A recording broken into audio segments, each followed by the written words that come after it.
to the Hofstra women's basketball postgame press conference with head coach Danielle Santos Atkinson. Coach, give us your thoughts following the game against Charleston. Yeah, a tough game for us. They are very aggressive, which we knew. They're very intense defensively. We knew they're going to press us for 40 minutes. We've done a great job of handling team's pressure and not turning the ball over. That got away from us tonight. 22 turnovers is tough to be able to recover from. Allows them more possessions, more shots. We needed more shots tonight. On the flip, I thought we did a great job on the boards. 50 rebounds. We knew we needed to be 40-plus rebounds from there, but we needed to limit their rebounds. That spread and that margin needed to be a little bit bigger. So not able to take care of some of the things that we needed to take care of tonight, but we got to go back, get back at it, and get prepared for Sunday. Question. Coach, I think Ron Makeda was, with 36 minutes played, to deal with that, almost 37, 36, 55, but to deal with that relentless pressure for 40 minutes, and she's out there. What did you just think of her game tonight, her ability to hold up? I thought she did a great job. She plays with such intensity, which we can rely on. We know she's going to rebound, and some of the rebounds she came up with were huge, were big, multiple times in a possession. We've got to be able to step up and then convert out of those offensive rebounds. But her intensity helps us. How hard she plays helps us. Her ability to rebound it, her ability to attack the basket, get to the free throw line helps us, and I thought she did a great job tonight. Your thoughts on your minutes from Maddie Powell? I thought Maddie was great. To be able to play 6 minutes and get 5 rebounds, go to the free throw line, come out with 6 points, that's what we know she can do. She can come in, she can get downhill, she can attack, she plays hard. Somebody that we will look to get more of that from. The first half, it was kind of like a tale of two halves. Like the first quarter, you guys came out really strong. And then the second quarter was more of Charleston's game. What do you think changed for you guys in that second quarter? They picked up their intensity. They picked up their pressure, and we didn't bounce back from that. I thought in the first half we were aggressive. We were getting to the basket. We were able to play a lot more in transition. Second half, they started jamming us on the rebound, and it slowed us down a lot. I don't know from there how many more transition buckets we got. But when we were able to get out and go in transition, they couldn't stop us. But second half, great adjustment for them, jamming that rebound and slowing us up.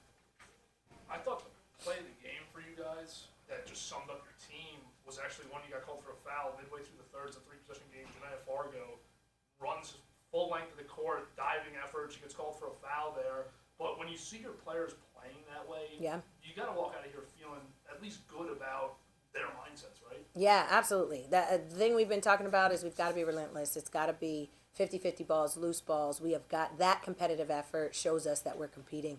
And that's where I think this team gets after it. Nay is one especially. She's going to sacrifice. She's going to lay it on the line. She dove for that thing like a receiver. And that's something that we've got, again, that we rely on from her intensity, her passion, all of it. She's going to do whatever this team needs. Chloe was shut down just 1 from 11. I know she does more than shoot as the point guard, but what did you think of her resilience even though she was so limited? Yeah, I thought it was a tough night. I thought it was a tough night for Chloe. She's going to be key on everybody's scout report. She's going to pick everybody's best defender. And I thought they did I thought they did a good job of holding her, being tough, playing her physical. I thought there's a lot of contact on a lot of her shots at the rim. And I think that gets frustrating as a player, as a shooter, when you're getting all that contact. But again, just being able to bounce back and handle it and go play is where we got to continue to grow. But she still managed us offensively, still kept our tempo in ways that we needed to keep it, and ran us offensively. She's a competitor, and she'll be back ready for Sunday. Kind of similar to Kevin's question, but through the end of that game, it seemed like your team, the girls, they didn't give up. Yeah. No matter what happened, even when the game was out of hand, it almost seemed like they started playing harder. What was like the message to the team at the end of that game? Yeah, so the goal for this year is not to be Charleston, right? The goal for us is to continue to get better, continue to grow, continue to become our best team, and get ready for March. In March, you got to be diving on loose balls down the stretch. You have to be fighting after every single rebound down the stretch. And so for us, it's how can we, in those small successes, right? Last 5 minutes of the game, it might be out of reach. Can we cut it to single digits? Can we cut it down to whatever it is, get it as low as we can? Because that's only helping us grow and be better as a team, better as a program. And so I think that was that, right? We got to continue to get better. We got to continue to grow and continue to develop. And I think through all of that, it helps. And I wanted to add on to that question. And what does it mean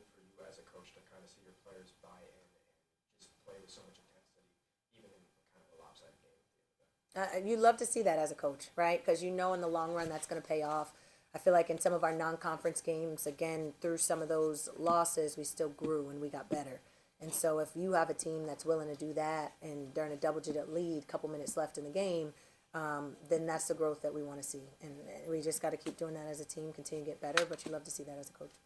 What are your thoughts on your bench's performance today? Some newer players were checking in and getting floor time. They came in. I thought Michaela did a great job off the bench and leading us. It doesn't always show in the stat sheet, but some of the rebounds she came up with were huge. She managed the floor really, really well, got us in the offense defensively. She's that two-way player that helps us defensively. I thought all the shots she took were great. Didn't hit them necessarily, but I thought she took good shots tonight. We need that to be able to get Chloe off the ball some, to be able to have two ball handlers on the floor, to be able to manage some of that pressure. It was a huge relief. And what are some of the things you guys want to work on with Drexel on the horizon? We just gotta we gotta put the ball in the basket. Right, that's one. We gotta put the ball in the basket. We're getting some great shots, and again, this team is full of competitors. So I got no doubt they're gonna do what they need to do. We're gonna get back to it, get shots up in the gym. But you have nights like that. But they'll step up and they'll hit them. But that's part of it. Again, at times we're getting great shots. We're able to execute. I thought defensively for 75% of the game, they did a really great job. This team runs it and jams it down your throat. And I thought they did a great job of defending that. Drexel's movement offensively, we got to be locked in, keyed in, and just really aware to what they're going to be doing on the ball and off the ball. They do a great job of slowing it down at times and forcing you to defend in the half court. And I think that's an area of growth that we've seen for us. Tonight's post-game press conference. Coach, thank you. Thank you.